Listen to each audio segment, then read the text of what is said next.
Hello students, again we will start the part 2 topic the making of nationalization in Europe. Chapter 1 का part 2 हम फिर से start कर रहे हैं the making of nationalisation in Europe. इसके अंतर्गत मैंने फर्स्ट लेक्चर में बताया था कि 4 टर्म जो काफ़ी इम्पोर्टेंट हैं, जैसा पहला न्यू मिडिल क्लास, दूसरा लिबरल नेशनलिज्म, तीसरा conservatism and the fourth one is and last one is revolutionaries. ये चारों काफ़ी इम्पोर्टेंट है हमारे लिए, चारों को देखना है। इस टॉपिक को कवर करने के लिए the making of nationalisation in Europe, जिसमें से मैंने आप लोगों को एक जो टर्म है जैसे न्यू मिडिल क्लास उसे बता दिया है ना। तो हमारा अगला टर्म जो है लिबरल नेशनलिज्म पे है। Liberal nationalism, what did liberal nationalism stand for? इसको समझने के लिए हमें सबसे पहले इस वर्ड लिबरल को जानना होगा कि what is the meaning of liberal. तो चलिए इसको जानते हैं हम लोग और आगे की तरफ बढ़ते हैं। एक्सेप्टिंग डिफरेंट ओपिनियंस और kinds of behaviour is called liberal. अर्थात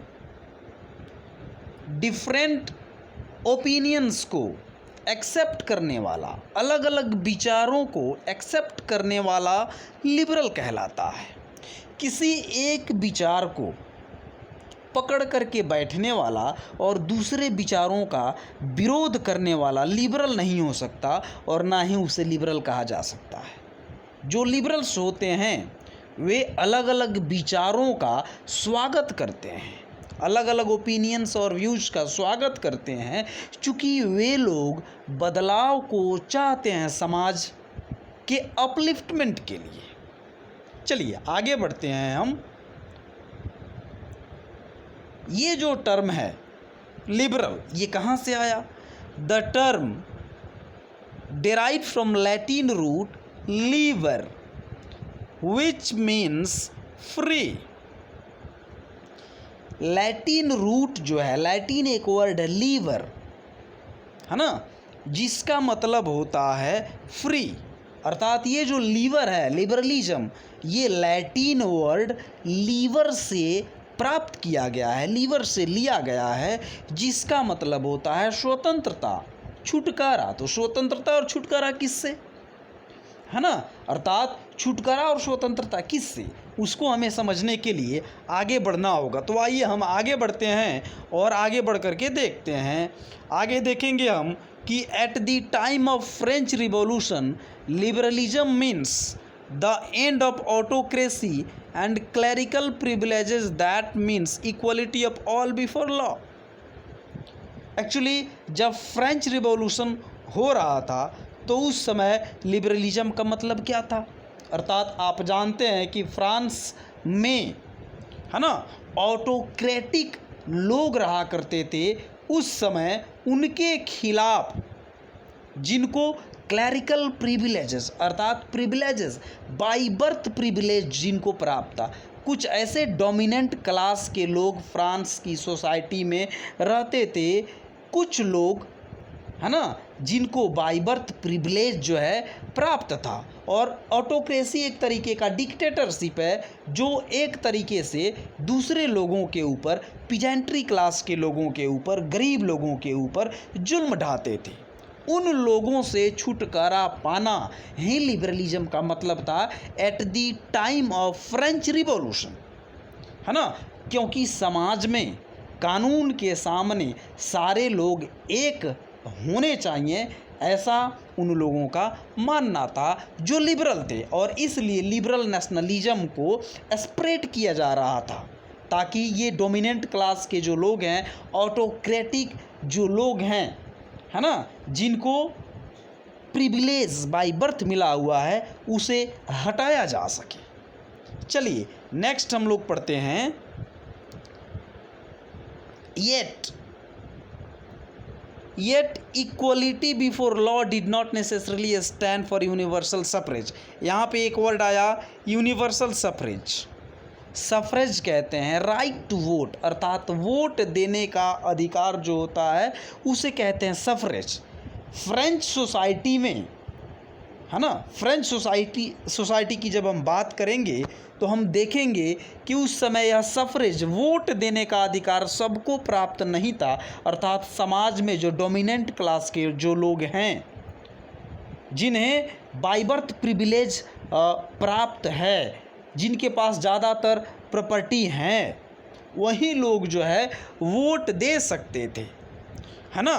तो उसको लेकर के समाज में देखेंगे हम कि उस समय फ्रेंच सोसाइटी में throughout 19 and early 20th century women and non propertied men organised and demanding equal political rights. तो इस सफरेज को प्राप्त करने के लिए पूरा 19वीं सदी और 20वीं सदी के प्रारंभ में महिलाएं और नॉन प्रॉपर्टीड मेन जो हैं वे लोग एकत्रित हो गए, ऑर्गेनाइज्ड हो गए और अपने पॉलिटिकल राइट्स को प्राप्त करने के लिए अपने हाथ खड़े कर दिए। और ये लोग जो हैं डोमिनेंट क्लास के जो लोग हैं थे, ऑटोक्रेटिक जो लोग थे, उनका विरोध करने लगे, है ना। और समाज में ये मूवमेंट एक जगह से दूसरे जगह जो है स्प्रेड करने लगा, क्योंकि अपने पॉलिटिकल राइट्स को प्राप्त करने की जब बात इन लोगों ने सोचा और एक मुहिम चलाई तो सारे लोग जुड़ते चले गए और ये सेंटिमेंट, ये फीलिंग जो है स्प्रेड करने लगा अपने सफरेज को प्राप्त करने के लिए। अर्थात यह विचार जो है एक जगह से दूसरे जगह जो स्प्रेड करने लगी, है ना। और हम दूसरे शब्दों में कह सकते हैं कि एक तरीके से नेशनलिज्म जो है एक जगह से दूसरे जगह स्प्रेड करने लगा सोसाइटी में, है ना। चलिए आगे देखते हैं। ड्यूरिंग 19th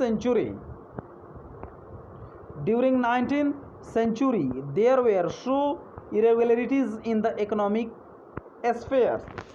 यहाँ एक मिस्टेक हुआ है, SHOW के जगह पे सिर्फ SO होना चाहिए, है ना। यहाँ पे कन्फ्यूजन क्रिएट नहीं करोगे आप। 19वीं सदी के ड्यूरिंग में हम देखेंगे, during 19th century there were so irregularities in the economic sphere. 19वीं सदी के समय में हम देखेंगे कि इकोनॉमिक स्फेयर में भी काफ़ी अनियमितता, काफ़ी इरेगुलरिटीज़ व्याप्त थी समाज में। जैसे हमने आपको बताया first term new middle class के अंतर्गत कि यूरोपियन सोसाइटी जो थी, है ना, बहुत सारे कंट्रीज ऐसे थे जहाँ पे डाइवर्सिटीज बहुत ज़्यादा देखने को मिला। एक एम्पायर और वहाँ के लोगों के विचार, रहन सहन, लैंग्वेज, है ना, everything was just different to each other. एक दूसरे से काफ़ी लोगों में विभिन्नताएं देखने को मिलती थी। ठीक उसी तरह समाज में, है ना, अलग अलग एरियाज़ में, इकोनॉमिक स्फीयर में काफ़ी इरेगुलरिटीज़ देखने को मिली। अलग अलग क्षेत्रों में जाने से उस समय ये पता चलता कि यहाँ की करेंसीज अलग है, यहाँ से निकल करके दूसरे एरिया में जाने से पता चलता वहाँ की करेंसी अलग है ना। साथ ही अभी देखने को मिलता कि वहाँ ट्रेडिंग सिस्टम अलग है ना।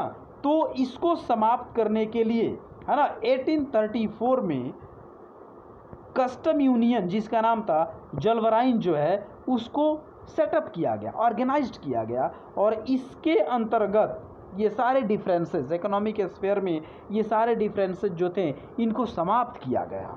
और आप जानते हो 30 करेंसीज को समाप्त किया गया। 2 करेंसी समाज में चला, 2 करेंसी समाज में रहा, जिसके वजह से एक सेंटिमेंट लोगों में जो है क्या हुआ, क्रिएट हुआ रिगार्डिंग ट्रेड, है ना। ऐसा क्यों हुआ?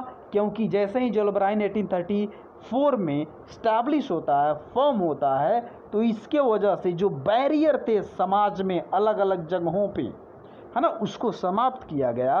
अब लोग जो हैं, बिजनेसमैन जो हैं, अब ट्रेडर्स जो हैं, they definitely can move from one place to another one easily, freely, without any kind of obstacle. No one can stop them to go anywhere in the society for trade, for business. आसानी से वे लोग एक जगह से दूसरे जगह जा सकते थे, जिसके वजह से लोगों में एक सेंटीमेंट जो है फैला और ये विचार जो है एक जगह से दूसरे जगह स्प्रेड हुआ, है ना। ऐसा कह सकते हैं कि इसने भी एक तरीके से नेशनलिज्म को स्प्रेड कराने में अपनी ग्रेट रोल प्ले की। चलिए, ये हमारा आज का सेकेंड टर्म था लिबरल नेशनलिज्म, जो समाप्त होता है। यदि आपके पास कोई क्वेश्चन है तो आप व्हाट्सएप कर सकते हैं, हमसे पूछ सकते हैं, कोई कन्फ्यूजन नहीं होना चाहिए। Thank you. आगे अब हम लोग नेक्स्ट लेक्चर में अगला टॉपिक पढ़ेंगे। Thank you.